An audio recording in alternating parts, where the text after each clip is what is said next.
Hello అండి, welcome to Telugu officers channel.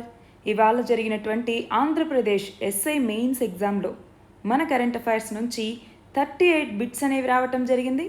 ఇంకొక 4 bits అనేవి మనం కవర్ చేశామా లేదా అన్నటువంటిది చూస్తున్నాం. సో యావరేజ్గా ఒక 40 బిట్స్ అన్నటువంటివి మన కరెంట్ అఫైర్స్ నుంచి రావటం జరిగింది. అది చూసాక నాకు చాలా హ్యాపీగా ఉందండి. మీలో ఎవరైనా కనుక ఏపీ మెయిన్స్ ఎగ్జామ్ రాస్తుంటే మీ ఎక్స్పీరియన్స్ని ఇక్కడ షేర్ చేసుకోండి కమెంట్స్లో. ఇవాళ మనం అక్టోబర్ 15వ తేదీకి సంబంధించిన కరెంట్ అఫైర్స్ గురించి చూద్దాం.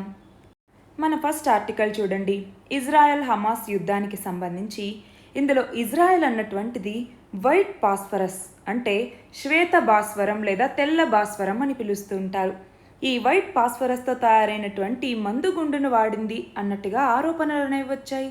అంతేకాదు ఒక హమాస్ మీద కాకుండా లెబనాన్ పైకి కూడా ఈ వైట్ పాస్ఫరస్తో ఉన్నటువంటి మందుగుండును వాడింది ఇజ్రాయెల్ అన్నట్టుగా హ్యూమన్ రైట్స్ గ్రూప్ వాచ్ అనేటటువంటి ఒక సంస్థ చెప్పింది. దాన్నేమో ఇజ్రాయెల్ సైన్యం అన్నటువంటిది కాదు మేము అలా చేయలేదు అన్నట్టుగా వ్యతిరేకించింది. అయితే ఏదేమైనా కూడా నిబంధనలకు వ్యతిరేకంగా చాలా దేశాల సైన్యాలు ఈ రసాయనాన్ని వాడుతూ ఉన్నాయి. అయితే దానికి సంబంధించి ఏంటి ఈ రసాయనం, దీనికి సంబంధించి అసలు ఐక్యరాజ్య సమితి ఏం చెప్తోంది, అలాగే ఈ ప్రయోగం ఎలా చేస్తారు, శరీరం మీద దీని ప్రభావం ఎలా ఉంటుంది, ఇవి మనకి తెలియాలి. చూడండి, ఏంటి అసలు ఈ వైట్ ఫాస్ఫరస్ అంటే ఆక్సిజన్ తగిలినప్పుడు ఈ ఫాస్ఫరస్ అనేటటువంటిది మండుతుంది. అంతేకాదు ఆక్సిజన్ సప్లై ఉన్నంత వరకు కూడా ఇది ప్రజ్వలిస్తూనే ఉంటుంది. దీన్ని ఆపటం చాలా కష్టం కూడా, పైగా ఇది వేగంగా మండుతుంది. చూడండి, 800 డిగ్రీల సెల్సియస్ వేడిని ఇది కలిగిస్తుంది. అంటే ఈ టెంపరేచర్ దగ్గర లోహాలు కూడా కరిగిపోతాయి. అంతేకాదు ఇది మంటలు అలాగే దట్టమైన పొగని కూడా ఎక్కువ దూరం వ్యాపింపచేయగలదు. చూడండి, ఇక్కడ మనం పిక్చర్లో చూడొచ్చు. ఇలాంటి లక్షణాలు ఉంటాయి కాబట్టే చాలా దేశాల సైన్యాలు ఈ వైట్ ఫాస్ఫరస్ని యుద్ధం సమయాల్లో ఎక్కువగా వాడుతూ ఉంటాయి. మరి వీటిని ఎలా ప్రయోగిస్తారు అంటే శతగ్ని గుళ్ళలో కానివ్వండి, బాంబుల ద్వారా, రాకెట్లు, గ్రెనేడ్ల ద్వారా ఈ వైట్ ఫాస్ఫరస్ని ప్రయోగించవచ్చు. మరి దీనికి సంబంధించి ఐక్యరాజ్య సమితి ఏం చెప్తోంది అంటే పౌరులు ఎక్కడైతే ఆవాసాలను ఏర్పాటు చేసుకుని ఉంటారో అలాంటి ప్రాంతాల్లో ఈ వైట్ ఫాస్ఫరస్ని ప్రయోగించటం అనేటటువంటిది నిషిద్ధం. అయితే ఇక్కడ మనం చూస్తే ఒక పొగ తెరని సృష్టించటానికి లేదంటే ఈ మంటల ద్వారా యుద్ధంలో సంకేతాలు పంపుకోవటానికి మాత్రమే మేము ఈ రసాయనాన్ని వాడుతూ ఉన్నాము, అంతేకాని ఈ యుద్ధాన్ని మరింతగా పెంచడానికి కాదు అన్నట్టుగా చాలా దేశాలు చెప్తూ ఉన్నాయి. కానీ అసలు పౌర ఆవాసాలు ఉన్నటువంటి ప్రాంతాల్లో దీన్ని వాడకూడదు. అయితే ఒకవేళ ఈ వైట్ ఫాస్ఫరస్ బారిన పడితే అప్పుడు మన శరీరం మీద ఎలాంటి ప్రభావం ఉంటుంది చూడండి, కంటి చూపు కోల్పోయే అవకాశం అనేది ఉంది. దీని పొగను పీల్చడం వల్ల శ్వాసపరమైనటువంటి ఇబ్బందులు అనేవి ఉంటాయి. ఈ మంటలు చర్మాన్ని పూర్తిగా కాల్చేయటం జరుగుతుంది. అంతేకాదు శరీరంలోకి గనక ఇది ప్రవేశిస్తే మన కాలేయం, మూత్రపిండాలు, గుండె ఇలాంటి అవయవాల్లో చాలా ఇబ్బందులు అనేవి వస్తాయి. అంతేకాదు ఇక్కడ మనం చూస్తే సరైన చికిత్స అందించకపోతే అవయవ వైఫల్యం అనేటటువంటిది అంటే ఆర్గాన్ ఫెయిల్యూర్కి కూడా ఇది దారి తీయచ్చు. నెక్స్ట్ ఆర్టికల్ చూడండి, దాదాపు 40 సంవత్సరాల తర్వాత మన భారతదేశానికి మరియు శ్రీలంకకి మధ్య ఒక ఫెరీ అనేటటువంటిది ప్రారంభమైంది. అయితే ఇది చూడండి, తమిళనాడులో ఉన్నటువంటి నాగపట్టణం నుంచి శ్రీలంకలో ఉన్నటువంటి కంగేసన్ తురై ఈ ప్రాంతం వరకు కూడా ఈ ఫెరీ అన్నటువంటిది నడుస్తుంది. అయితే మనం చూస్తే ఇంతకుముందు ఎల్టీటీఈ ఆ టైంలో శ్రీలంకతో మనకి ఏదైతే కాన్ఫ్లిక్ట్ అనేది జరిగిందో అప్పుడు ఈ సర్వీస్ అనేది రద్దయితే దాదాపు 40 ఏళ్ల తర్వాత దీన్ని పునరుద్ధరించడం జరిగింది. అయితే దీనిని ప్రధాని నరేంద్ర మోదీ వర్చువల్గా ప్రారంభించడం జరిగింది. అయితే ఇక్కడ చూడండి, దీనివల్ల ఇటు భారతదేశానికి ఇటు శ్రీలంకకి మధ్య జల రవాణా అనేటటువంటిది పెరుగుతుంది. అంతేకాదు ప్రజలు కూడా ఒక చోటు నుంచి ఇంకొక చోటికి ట్రావెల్ చేస్తారు కాబట్టి వాళ్ళలో ఐకమత్యం అనేది పెంచుకోవటానికి అలాగే వాళ్ళలో వీళ్ళు కలిసిపోవటానికి కూడా ఇది ఉపయోగపడుతుంది. అయితే కేవలం ఈ రవాణా కాకుండా ఫినాన్షియల్ టెక్నాలజీ, ఫిన్టెక్కి కానీ విద్యుత్ రంగాల్లో శ్రీలంకతో కలిసి ముందుకెళ్తున్నాము అన్నట్టుగా ప్రధాని నరేంద్ర మోదీ చెప్పడం జరిగింది. సో మనకి ఎగ్జామ్లో ఎలా అడగచ్చు, శ్రీలంకకి మరియు మన భారతదేశానికి మధ్య ఒక ఫెరీ అనేటటువంటిది ఫెరీ సర్వీస్ అన్నటువంటిది స్టార్ట్ అయింది, ఎప్పుడు స్టార్ట్ అయింది, ఎన్ని సంవత్సరాల తర్వాత స్టార్ట్ అయింది, ఏ హార్బర్లని ఇది కలుపుతూ ఈ ఫెరీ అనేటటువంటిది ప్రారంభమైంది అని క్వశ్చన్స్ అడగచ్చు. సో తమిళనాడులో ఉన్నటువంటి నాగపట్నం నుంచి శ్రీలంకలో ఉన్నటువంటి కాంగేసన్ తురై లేదా కాంకేసన్ తురై వరకు ఈ ఫెరీ అన్నటువంటిది ప్రారంభమైంది. మన నెక్స్ట్ ఆర్టికల్ చూడండి, నాణ్యమైన విద్య అంటున్నారు. అంటే ఎడ్యుకేషన్ గురించి తెలిపేటటువంటి సస్టైనబుల్ డెవలప్మెంట్ గోల్ ఎన్నవదండి? దీన్ని మీరు కమెంట్ సెక్షన్లో నాకు ఆన్సర్ చేస్తారా? ఆల్రెడీ మనం సస్టైనబుల్ డెవలప్మెంట్ గోల్స్కి సంబంధించి ఒక కంప్లీట్ వీడియో చేయటం జరిగింది అన్ని గోల్స్ గురించి. మీరు అది చూసారా? ఒకవేళ చూడకపోతే చూడండి. ఇక్కడైతే నాకు దీనికి ఆన్సర్ ఇస్తారా? నాణ్యమైన విద్యని గురించి తెలిపేటటువంటి సుస్థిరాభివృద్ధి లక్ష్యం లేదా సస్టైనబుల్ డెవలప్మెంట్ గోల్ ఎన్నవది అనేసి. అయితే ఇక్కడ మనం గమనించాల్సింది ఏంటి అంటే పాఠశాల విద్య అనేది అసలు ఎంత మేరకు ప్రామాణికంగా ఉంది? దీన్ని తెలుసుకునేందుకే 15 ఏళ్ల పిల్లలని సర్వే చేస్తే ఏం తెలిసింది అంటే మొత్తం 74 దేశాల్లో మన భారతదేశమేమో 73వ స్థానంలో ఉంది. అంటే చాలా వరకు పిల్లలు అభ్యసన స్థాయిలు అనేవి వాళ్ళు చదువుతున్నటువంటి తరగతుల కంటే కనీసం 2-3 క్లాసులు తక్కువగా ఉన్నాయన్నట్టుగా చాలా సర్వేలు చెప్తున్నాయి. మనం కనుక చూస్తే ఒక 5వ తరగతి 6వ తరగతి చదివేటటువంటి పిల్లల దగ్గరికి వెళ్ళి 3rd class 4th class questions అడిగినా కూడా కొంతమంది చెప్పలేనటువంటి పరిస్థితుల్లో ఉన్నారు. అందుకే మన భారతదేశ విద్యా విధానంలో మార్పులు అనేవి తీసుకురావాలి అన్నట్టుగా 2020లో national new education policy NEP అన్నటువంటి దాన్ని తీసుకురావటం జరిగింది. దీని కింద మన విద్యా విధానంలో చాలా మార్పులు తీసుకొచ్చారు. అయితే మనం ఒకసారి ఈ నేషనల్ ఎడ్యుకేషన్ పాలసీకి సంబంధించి డీటెయిల్డ్గా చదువుకోవాలండి. ఇంతకు ముందు ఉన్నటువంటి 10+2 సిస్టమ్ని చేంజ్ చేయటం జరిగింది. సో ఇలాగా దీని డీటెయిల్స్ అన్నీ చదువుకోవాలి. ఇక్కడ నేను దీని గురించి డిస్కస్ చేయట్లేదు. అయితే ప్రస్తుతం మన ఎడ్యుకేషన్లో ఉన్నటువంటి ఇష్యూస్ ఏంటి అన్నటువంటిది ఇక్కడ మనం చూద్దాం. ఒకటి, ఎడ్యుకేషన్ మీద ఎక్స్పెండిచర్ అనేటటువంటిది పెరిగిపోతూ ఉంది. అయితే మన భారతదేశం కూడా ఎడ్యుకేషన్ మీద డెవలప్మెంట్ మీద కూడా ఫండ్స్ని ఇస్తూ ఉంది. కానీ అది సరిపడినటువంటి స్థాయిలో లేదు. అంతేకాదు కెపాసిటీ యూటిలైజేషన్ అన్నటువంటిది కూడా మన దగ్గర లేదు. ఫర్ ఎగ్జాంపుల్ స్టూడెంట్స్ యొక్క కెపాసిటీ ఏంటి అని తెలుసుకునేలాగా ఇంతకుముందు మన దగ్గర ఎలాంటి సిస్టమ్ లేదు. కానీ ఇప్పుడు నేషనల్ ఎడ్యుకేషన్ పాలసీలో భాగంగా వాళ్ళ యొక్క కెపాసిటీ ఏంటి, అసలు వాళ్ళకి ఏ రంగాల్లో ఇంట్రెస్ట్ ఉంది అన్నట్టుగా వొకేషనల్ ఎడ్యుకేషన్ని తీసుకురావటం, ఎక్స్పెరిమెంట్స్ని చేపట్టడం, అలాగే మనం చూస్తే ప్రతి సంవత్సరం కూడా 2 సార్లు ఎగ్జామ్ రాసుకునేలాగా చూడటం, అలాగే డిస్కంటిన్యూ అయినా కూడా మళ్ళీ కంటిన్యూ అయ్యేలాగా, మనకు కావాల్సినటువంటి కోర్సులోకి షిఫ్ట్ అయ్యేలాగా ఇలా వివిధ రకాల సౌకర్యాలని కల్పించింది నేషనల్ ఎడ్యుకేషన్ పాలసీ. అవునా?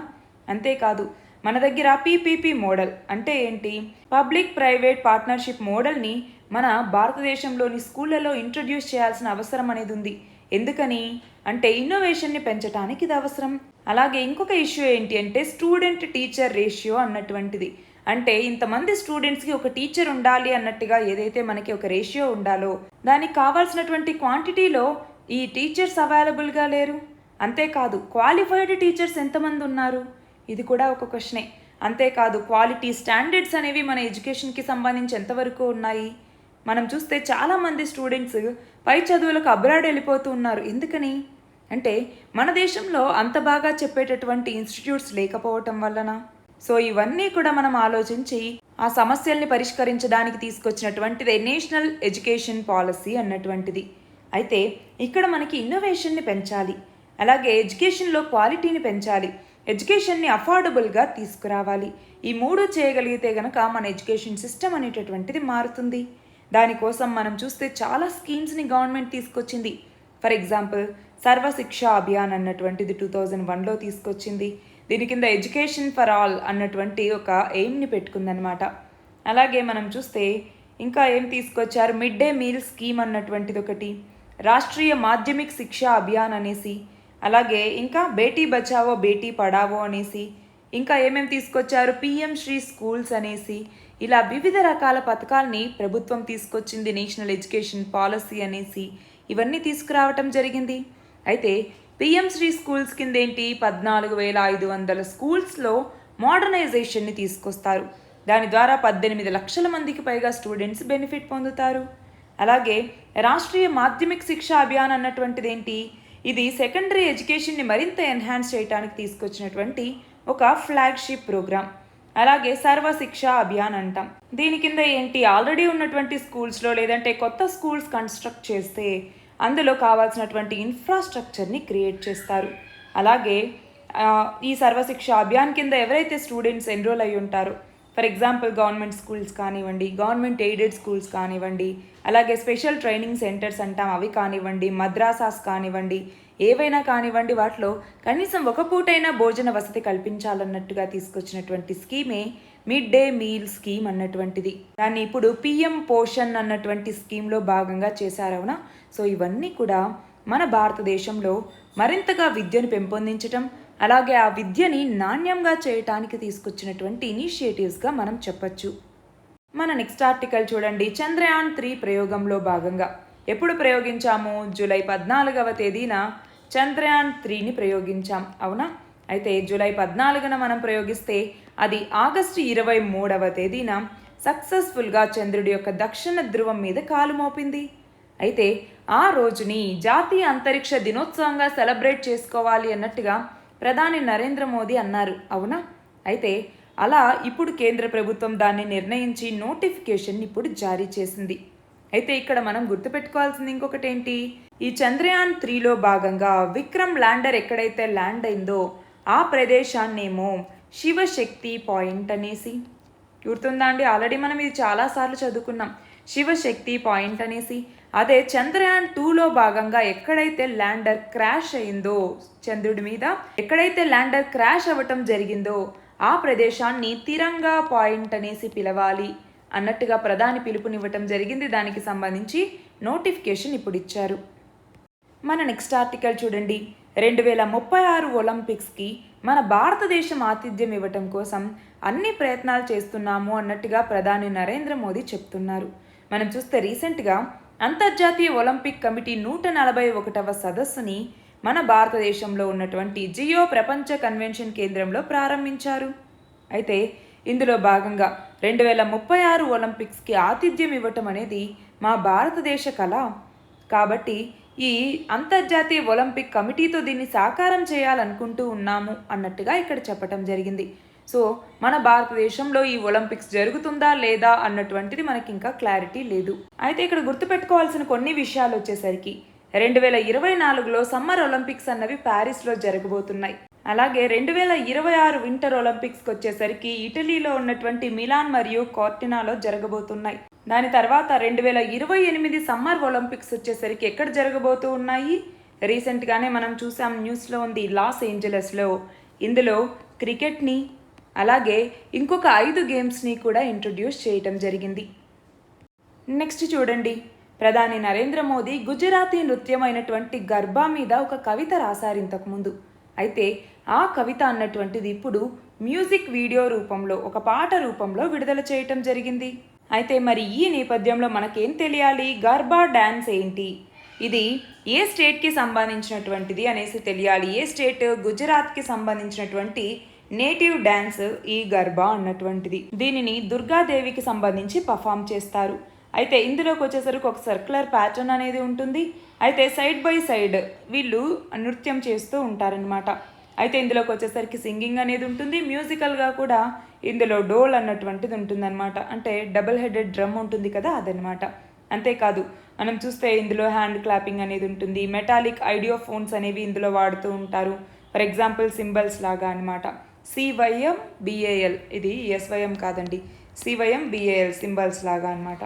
అలాగే గర్బా డ్యాన్సెస్ని అసలు ఎందుకు ఈ నృత్యాన్ని చేస్తారు అంటే ఫర్టిలిటీ, అలాగే ఉమెన్హుడ్కి సంబంధించి, అంతేకాదు మదర్ గాడెస్కి ఒక రెస్పెక్ట్ని ఇవ్వాలి అన్నటువంటి విధంగా ఈ గర్బా నృత్యాన్ని చేయటం జరుగుతుంది.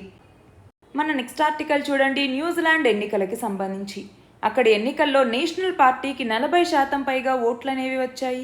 అధికార లేబర్ పార్టీకి మాత్రం 25% ఓట్లు మాత్రమే వచ్చాయి. దాంతో ఇప్పుడు నేషనల్ పార్టీ నేత, మాజీ వ్యాపారవేత్త అయినటువంటి క్రిస్టఫర్ లుక్సాన్, ఈయన ప్రధాని పదవిని చేపట్టబోతూ ఉన్నారు.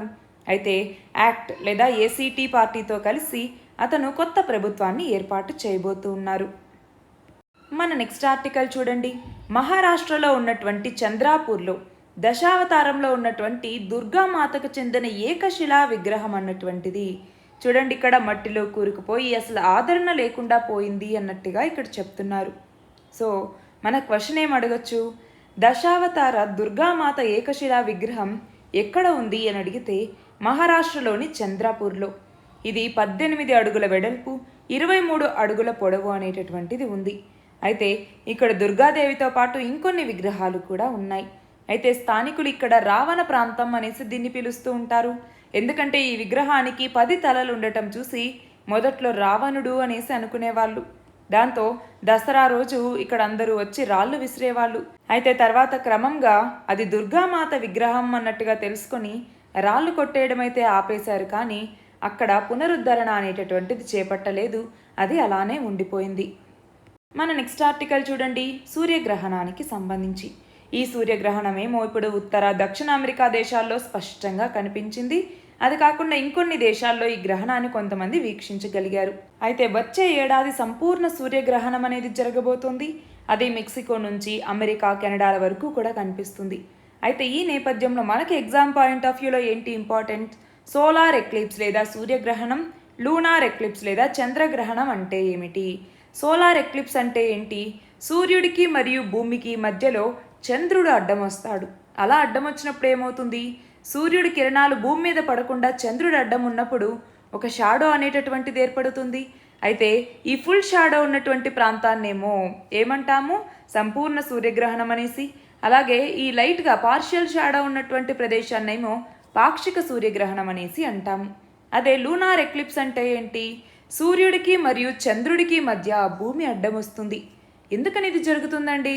మన భూమి చుట్టూ చంద్రుడు ఎప్పుడూ తిరుగుతూ ఉంటాడు, అవునా? అయితే చంద్రుడు భూమికి అవతల ఉన్నప్పుడు, అంటే సూర్యుడికి అవతల ఉన్నప్పుడేమో అప్పుడు వచ్చేటటువంటిదేమో చంద్రగ్రహణం అన్నటువంటిది. అదే భూమికి మరియు సూర్యుడికి మధ్యలో ఉంటే అప్పుడు వచ్చేదేమో సూర్యగ్రహణం అన్నటువంటిది. అంటే గ్రహణం ఇక్కడ ఎవరికి పడుతోంది? ఎవరు కనిపించట్లేదు, సూర్యుడు కనిపించట్లేదు కాబట్టి సూర్యగ్రహణం అంటాము. అదే లూనార్ ఎక్లిప్స్ చంద్రగ్రహణం అంటే ఏంటి? ఇక్కడ చూడండి, భూమి యొక్క నీడ అన్నటువంటిది చంద్రుడి మీద పడుతుంది. సో ఇలా పూర్తిగా షాడో పడితే దాన్ని సంపూర్ణ చంద్రగ్రహణం అనేసి, ఇలా పాక్షికంగా షాడోలో ఉంటే గనక అప్పుడు పాక్షిక చంద్రగ్రహణం అనేసి మనం పిలుస్తాము. నెక్స్ట్ చూడండి, ప్రతిష్టాత్మక నార్మన్ బోర్లాగ్ 2023 అవార్డుకి ఎంపికైన భారతీయ శాస్త్రవేత్త ఎవరు అంటే డాక్టర్ స్వాతి నాయక్. మనం చూస్తే చిన్న రైతుల సాగు చేసేందుకు కావాల్సినటువంటి వరి వంగడాల రూపకల్పనలో ఈమె చాలా కృషి చేశారు. అయితే ఇక్కడ గుర్తుపెట్టుకోవాల్సిన ఇంకొకటి ఏంటి, ఈ నార్మన్ బోర్లాగ్ అవార్డు అన్నటువంటిది ఎవరికి ఇస్తారు అంటే ఆహారం, పోషక భద్రత, ఆకలిని రూపుమాపేందుకు ప్రత్యేకమైనటువంటి కృషి చేసే 40 ఏళ్లలోపు శాస్త్రవేత్తలకి ఈ అవార్డుని ఇస్తారు. ఎవరిస్తారు అంటే రాక్ ఫెల్లర్ ఫౌండేషన్ అన్నటువంటిది ఈ అవార్డుని ఇస్తుంది. ఆల్రెడీ దీని గురించి చదువుకున్నాం, అవునా? నెక్స్ట్ చూడండి, ఏలియన్స్, గ్రహాంతర వాసులు, ఎక్స్ట్రా టెరెస్ట్రియల్స్ లాంటి ఎన్నో పేర్లతో ఉన్న వాటి ఉనికిని గుర్తించి వాటికి సంబంధించిన నిజానిజాలని నిగ్గు తేల్చేందుకు ఏ దేశ అంతరిక్ష సంస్థ వేసినటువంటి స్వతంత్ర కమిటీ రీసెంట్గా నివేదికనిచ్చింది అంటే అమెరికాకు చెందినటువంటి అంతరిక్ష పరిశోధనా సంస్థ అయిన నాసా. ఇది ఏర్పాటు చేసినటువంటి కమిటీ అన్ని కోణాల్లో సంవత్సరం పాటు పరిశోధన చేసి 33 పేజీల ఒక రిపోర్ట్ని ఇచ్చింది. అయితే ఏలియన్స్ లేదా అవి ప్రయాణించేటటువంటి సాసర్లు ఉన్నాయా లేదా అనే విషయాన్ని ఈ కమిటీ నివేదిక చెప్పలేదు. నెక్స్ట్ చూడండి, ఆంధ్రప్రదేశ్లో ఏ ప్రాంతాలకు చెందినటువంటి గొర్రె జాతులకి national bureau of animal genetic resources గుర్తింపు అనేది లభించింది అంటే నాగావళి మరియు మాచర్ల. మనం చూస్తే దేశంలో 200కు పైగా గొర్రె జాతులను ఇప్పటి వరకు అధికారికంగా గుర్తించారు. అయితే ఆంధ్రప్రదేశ్లో చాలా జన్యు వైవిధ్యం ఉన్నా కూడా ఇప్పటి వరకు కేవలం నెల్లూరు జాతి గొర్రెలకు మాత్రమే గుర్తింపు అనేటటువంటిది ఉంది. అయితే ఇప్పుడు నాగావళి మరియు మాచర్ల ఈ గొర్రెలకు కూడా ఈ గుర్తింపు అనేది లభించింది.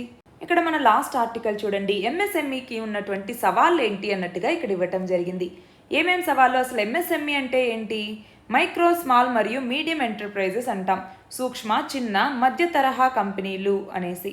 అయితే ఈ పరిశ్రమలు ఏమేం సమస్యలను ఎదుర్కొంటూ ఉన్నాయి, ఏమేం సవాళ్ళను ఎదుర్కొంటున్నాయి అంటే 1 మార్కెట్ని క్యాప్చర్ చేసుకోవటం, 2 వినియోగదారులని అలానే అట్టిపెట్టించుకోవటం, 3 సమర్థవంతంగా తమ ఉత్పత్తుల్ని మార్కెట్ చేసుకోవటం లాంటివి ఎంఎస్ఎంఈలకు ఎదురయ్యేటటువంటి చాలా ముఖ్యమైన సవాళ్లుగా ఉన్నాయి. అయితే ఇక్కడ చేపట్టినటువంటి సర్వే 2022 నవంబర్ నుంచి 2023 జనవరి మధ్య దాదాపు 2007 ఎంఎస్ఎంఈల్ని సర్వే చేసిన తర్వాత Indian council for research on international economic relations అన్నటువంటిది ఈ నివేదికని రూపొందించింది. అయితే ఈ సర్వేలో మొత్తం 65% పాల్గొన్నటువంటివి సూక్ష్మ కంపెనీలే అన్నమాట. ఇవి ఇవాల్టి ఇంపార్టెంట్ ఆర్టికల్స్. ఈ వీడియోకి సంబంధించిన పీడిఎఫ్ లింక్ డిస్క్రిప్షన్లో అవైలబుల్గా ఉందండి. అలాగే మనం డైలీ చేసే స్పెషల్ వీడియోస్కి సంబంధించిన లింక్ కూడా డిస్క్రిప్షన్లో ఉంది, మీరు చూడొచ్చు. All the very best and thank you very much.